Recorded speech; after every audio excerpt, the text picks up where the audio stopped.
So now that we've done some work cleansing the intestines, the body's going to be able to absorb more nutritional value. That's going to give you energy, 18% more energy to your body. Puts more oxygen into those cells to get into your muscles. It's going to cleanse it really good. It's going to help with some changes. I'm curious to see the numbers. You guys are all going to hear the answers. Hello everyone, I'm Jamie Graff and you're here with the Bib Channel. This is where we take somebody and put them through 8 weeks of the Bib lifestyle to see the transformation they get. And we are now working with David, who has type 1 diabetes versus the Bib lifestyle. We went ahead and bought our grocery list this week. This is what we have. Let's bring David on and show him what we got for him this week. David, come on out here.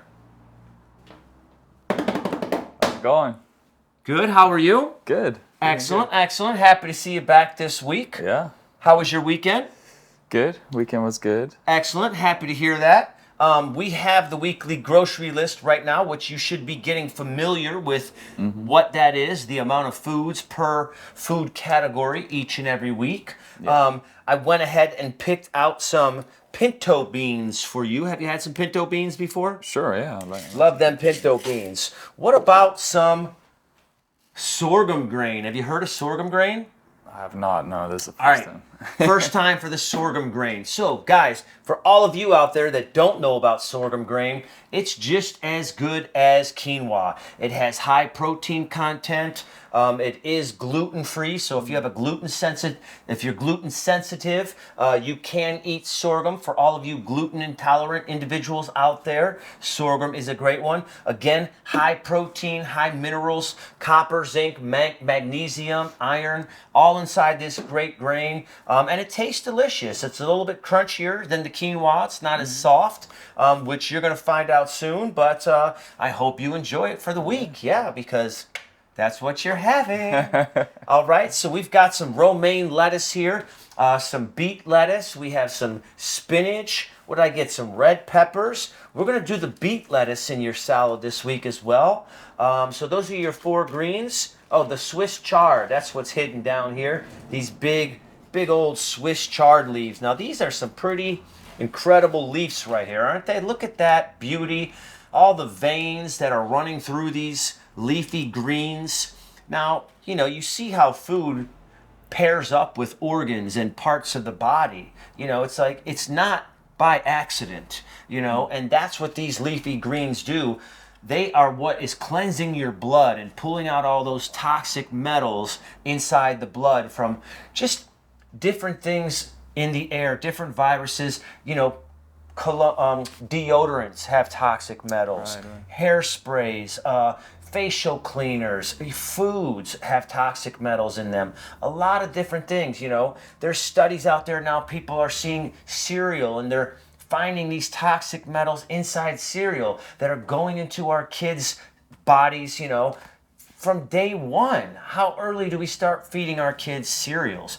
I know you have a daughter. Yeah. Do you feed her cereal?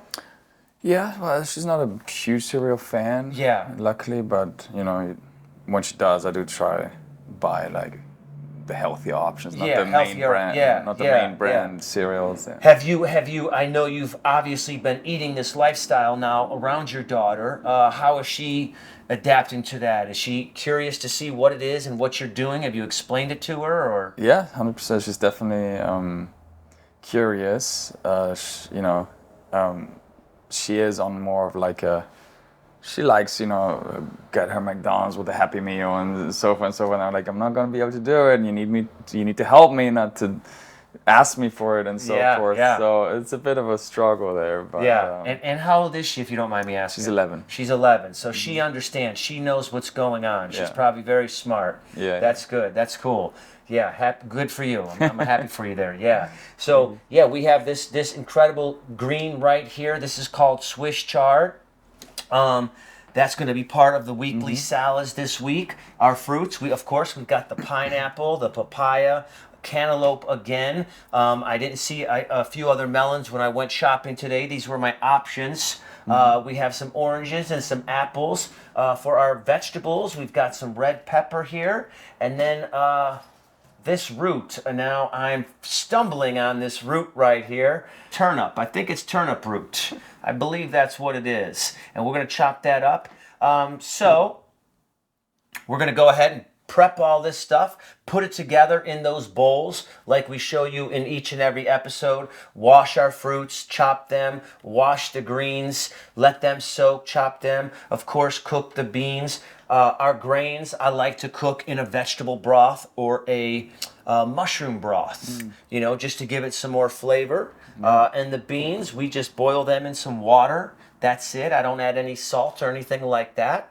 Yeah, so we're going to go ahead and get this stuff prepped up. You guys stay tuned because we've got some great information coming back. We're going to spit some knowledge back at all of you out there. Make sure you hit that like button. Follow my channel here, The Bib Lifestyle. Share it with your friends and families. Be your best, Roddy, and we'll be right back. We want to welcome you guys back. So earlier in today's episode, I forgot to mention how this week we are adding beet juice to David's daily intake. And why is that? So, because what the beet juice is going to do, it's great for cleansing your liver. It has a lot of it's great for your blood, cleansing your blood, giving you glowing skin, and it's great for cleansing your liver. So as we've talked about before, all these fruit bowls and the salads with all the grains, they've been working on cleaning your blood. The fruit bowls have been working on cleaning your intestines out, meaning have you noticed your bowel movements just getting heavier and heavier? All that waste is coming out. So now that we've done some work cleansing the intestines, the body's going to be able to absorb more nutritional value. So we're going to add the beet juice this week and therefore for the next couple weeks, which is going to be your first meal of the day. I'd like you to wake up in the morning, have yourself a nice big glass of water, at least 2 to 3 cups of water. Give it a good 15 to 20 minutes, and then you're going to consume this jar of beet juice. And the beet juice is going to consist of, we've got 4 good medium beets here. We wash them. Even though they grow in the earth, we still want to wash them and soak them with the baking soda. I've got a fresh organic lemon, and I want to make sure that we're using an organic lemon because we are using the rind as well. So Interesting. we're going to throw in there, there's a lot of great oils in that lemon that are great for the body and help to alkalize the body as well. So we're going to mix all this together, and this is going to be your first meal of the day. Like I said, a glass of water. 20 or 30 minutes later, you're going to drink the beet juice. That's going to give you energy, 18% more energy to your body.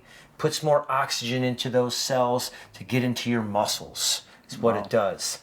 And this is how we do it. We've got 4 cups of water here in the Incredible Vitamix. We've got 4 cups of beets, 1 whole lemon. Simple process. Drop them in. Drop the lemon in.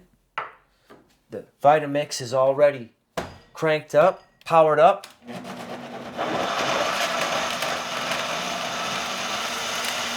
Gonna grind that up, get a little grinding here ourselves. And we just listen for it to get nice and smooth. All right. That's what we're doing.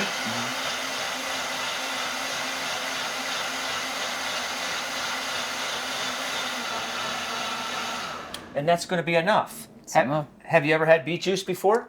No, I'm very curious about the taste and everything and how easy it's going to go down. Have you seen anything lately on TV about beet juice or beetroot powders for fitness and all that? Yeah, I'm familiar. I mean, you do hear that how beneficial it is and all that, but I've not tried it myself yet. Well, I'd like you to grab that jar right there as I fill these up and give that a little taste. Okay. Not the whole thing, but just give it a taste. Sure. Let's hear how that is for you. Yeah, it's actually not as bad as I expected it to be. It's a bit earthy. It's a bit earthy, but I think the lemon gives it a nice definitely fresh helps to twist. keep it nice and fresh. So what we're going to do is you see we're not filling these all the way up. We're just going to separate them just like that. A lot of times if you don't grind it up as much. There might be more pulp in there, but what I want you to do is just top these off each and every morning with water. That'll add like an extra half a cup of water to the contents right there. And then you're going to just take that down. And that's how easy we do the beet juice. Right. Cap it up like that. Stick them in the refrigerator. They stay fresh. They stay efficient. They stay nutrient packed. Hey. We're going to clean this mess up. We're going to bring the fruit bowls, the salad bowls out, and just share a little bit of knowledge about the type 1 diabetes and the keto and the effects on the body. Stay tuned. We'll be right back. So here we have everything, David. You've got your salad bowls, your fruit bowls, your beet juice, the sorghum grain, and our red beans, I think it is, right? Pinto beans. Pinto beans. Good call. All right. Doesn't it look delicious?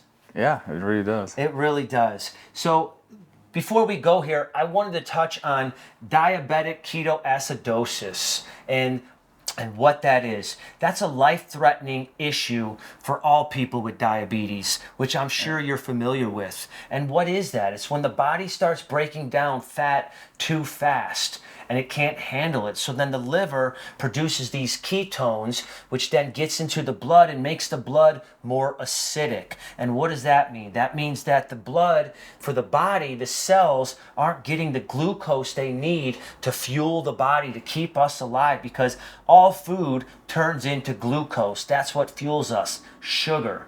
So these, when it's too acidic, when the blood's too acidic, it's not getting the sugar it needs. It's very low. And that's something that all diabetics need to be cautious about with their eating and their daily habits. So, I mean, I'm sure you're completely aware of all that. Yeah. No, I mean, that's the biggest fear of every diabetic, right? It's because the high sugar levels, yeah, you kind of get tired and feel really just don't want to do anything. But then you check it and you can shoot some insulin and you're good. But the immediate danger is always hitting those lows. That's why I've always, when we talk about doing the BIP lifestyle, it's essential to really reduce the insulin intake, because if you, for example, with the salad bowls at night, shoot too much, you're gonna hit a pretty drastic low at night. So I've really had to dial back the insulin intake with this lifestyle, and it's great.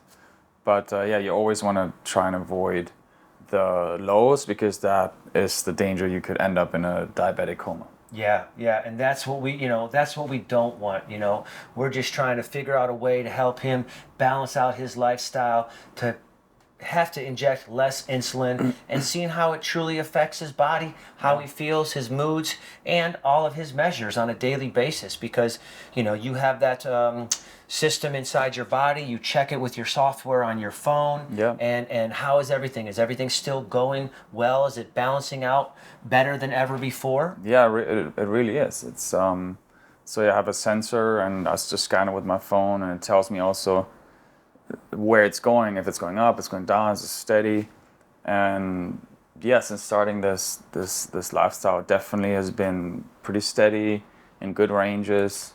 On the low end sometimes, because of course it isn't, you have to adapt, and like I said, really have to figure out how much insulin you really need, and that's going to be the key to have that steady levels. But definitely the high sugar levels are really rare now. Very nice. And I'm curious to see how this next week is going to go, because, the liver plays a major role with your body, with everybody's body, and beet juice here is a great liver cleanser. And it's like, the cells inside of our body are dying off on a daily basis and repairing themselves.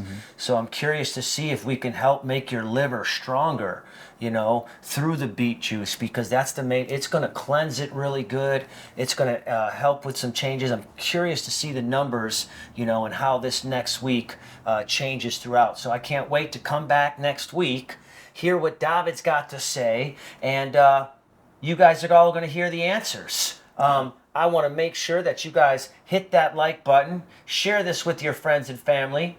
Always come back for more Bib Lifestyle because we're here for you. I'm here for you. I'm just teaching you the simple ways of eating healthy and being the best version of yourself. So always remember, be your best body. I almost caught it.